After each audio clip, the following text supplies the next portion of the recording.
For clarification, we made a proposal of 733 million for 2026, copying 2025. But DBM gave us 803.6 million. So nagdagdag sila ng 70, less than 70, mga 60-something million.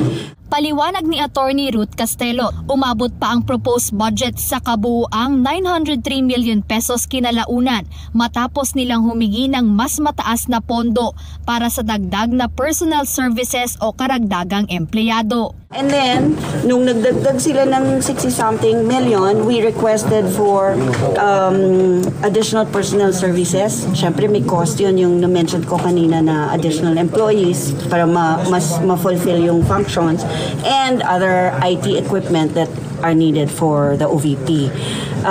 Ang binigay na final ng DBM is 903 million. Samantala bilang bagong tagapagsalita ng Office of the Vice President, tiniyak ni Attorney Castelo na hindi siya magiging attack dog ni Vice President Sara Duterte.